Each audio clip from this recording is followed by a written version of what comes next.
Welcome back, sports fans, to another episode of Ugly Thirds. Today's topic is Calgary Flames top 3 jerseys. John and Shrems, take it away. When we were at the Saddle Dome, what did you have from that concession stand? It was pierogi poutine. Oh my god! So it was poutine, like it's the French fries with the cheese curds and the gravy, but there was pierogies in between the gravy and the curds and fries, and oh my god, it was delicious. And of course, to wash it down with a Caesar that had celery and extra hot sauce, and there were beef sticks in the drink. Oh my! This is why Canada is such an advanced wonderland that I want to go and spend more time. You may not realize, but on my phone I had 9 and 1 queued up the entire game, and I was ready to hit 1 in case you started sweating profusely. But in hindsight, I don't know what 911 in Canada is. I mean, that's a good question. I don't know. I think it's 10-10, 3-2-1, then 1, and then the number. Just down the center. Yes. Right? Yeah, 6, 7, 5. Yeah, 3, but I did, 9. but I don't want to pay for it. So 10-10, 3-2-1 makes sense. Well, you get paid 99 cents for that. In a joke that, based on our demographics, 80% of you will get. So let's talk about the jerseys. The best of, which is not what our intro was. I'm surprised to see this up here, but you make a valid enough point. Okay. I'm okay with it. So I argue well. So first off, when they wear these, let's start with the basics. They wore these between 1995 and 2000. So this is when Calgary first introduces black to the color scheme. This is the first real change to the look since they moved from Atlanta. Okay. And I think the black outline here pops so well. It provides a much-needed contrast. Now, I get the Flames fans complaining, well, black isn't a color of fire. It's a color of ash. It's the absence of fire. Okay, but you can still see logs in a fire. Like, they're there. If we have to nitpick like that, then yes, it is there. It's a terrible argument. And we're going to talk about it later on in the show, but just a little bit goes a long way. Right. It's all about having just that little bit. We'll talk about this. We're weaving things throughout because there's things we've had to redo. But look, I think these shoulder stripes are glorious. It's a good look. I think the only thing wrong with this is the pedestal itself. Why is this jagged upward stripe existing? I think that's the only thing that goes against this. I don't know. We watched the video one time. The guy's like, "Yeah, I just did it, and everybody liked it." And it was uninspiring. Yeah, it was just that they tested it and they liked it and they went with it, and that hasn't held up. I keep saying I wanted the NHL to replace reverse retro with updates and fixes. Sure. And I think you take this jersey and you remove this pedestal, and it's a fantastic jersey. Yeah, it's not bad. I love them. That's why I own all 3 versions of them now. I think they're great. It's hard to find that original pedestal, though. You can't. Especially the white one, very hard to find. Yeah. The second one was our first. I've argued my way to the top. Yeah, you won that one. We're going to get hate mail for this one. Because, Phil, when have they worn this? So this is their current home jersey. And it became their official home jersey as of 2021. But it's based on a couple of versions. They did it as an alternate couple times, 2009 to 2013. Yeah, that's when they first brought it back. Excuse me. 2016-17 season, 2018 to 2020 season, and then originally it's based on the 1980s to the 1994 seasons. It's the original look. It's the best. It's the one they won the cup in. It's a good look. It's a great look. It's a good look. I'm not saying it's not. Yeah. But you can improve this look, and they refuse to do it. That's really where it comes down to. And I think it might be best to introduce number 1 and come back to that topic. Okay. Because there's nothing wrong with this per se. But I think it can be better, and it has been improved at various times. Yeah.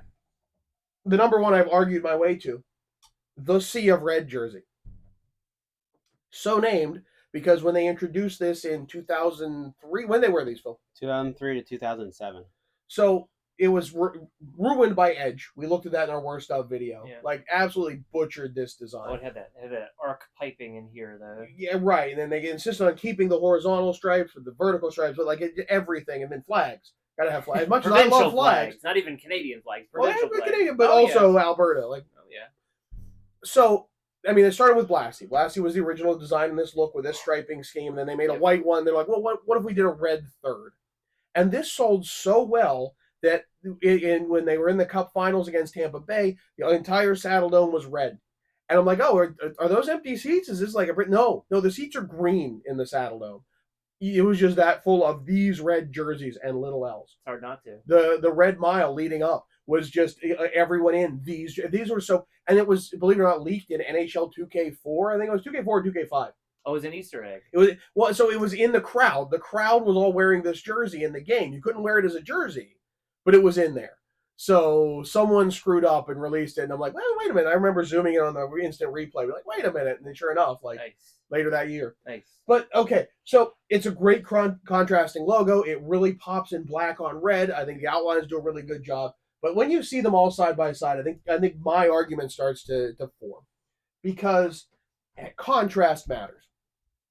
These colors are both bright, and it's not bright enough to vibrate, but it's close. Like it's not garish. Like no one's gonna look at that and be like, ah, God, no, it's not that.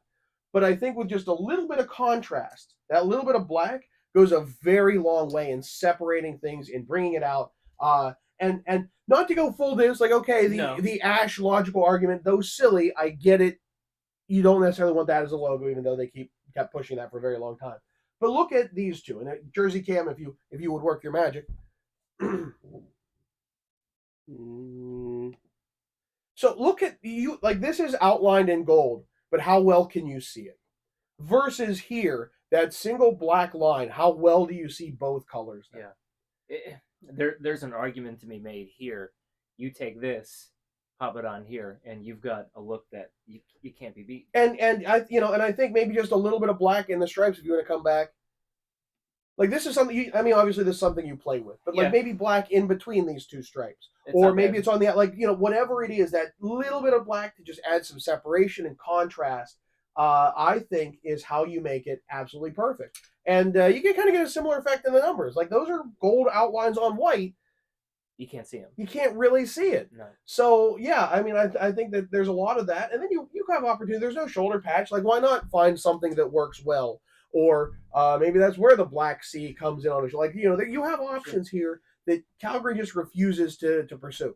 You would assume that maybe if there was a change coming, and I think Fanatics said 2026, 27 right, is when we're going to start to see the tinkering just a little bit. So give them 2 years of status quo, and then maybe we see some changes like we're talking about. But here. Flames fans have been so protected to try and come back to this that I don't know if they want to. But they might be scared of getting another Reebok era thing, or going back to something crazy. Sure. But all this being said, you look at the lineup. Like not much has changed in these three jerseys. The logo is very stoic, and while it hasn't been completely unchanged like Philly, I argue it's a better design than Philly. Yeah. It's a C, it's flaming, it's Calgary Flames. Like, oh, it's a P with wings. How easy to really you really identify that P that well? Yeah, it took me forever, but like I don't know. I think it's a perfect thing. The look is nearly there. I felt they nailed it best with this, but I get the reasons that people want to hate on it. It's a good look, and it's a diverse look. Yeah, it's diverse, accepting the logo, because every time they try and go something different, it's not well received. It's not well received. No. Well, it's a carryover from Atlanta too, because Atlanta's was the A with the Flames. Right, so the captain's alternate captain A is the old Atlanta Flames logo. And who else does that? That's fantastic. That's a nice nod to the history. Yeah. So hard to argue. It's pretty good. Let us know. That's what the comments are for. What do you think of some black contrast? So he's Shrems. I'm John Phil. Take us out. Don't forget to hit that like and subscribe button and tune in for another episode of Ugly Thirds.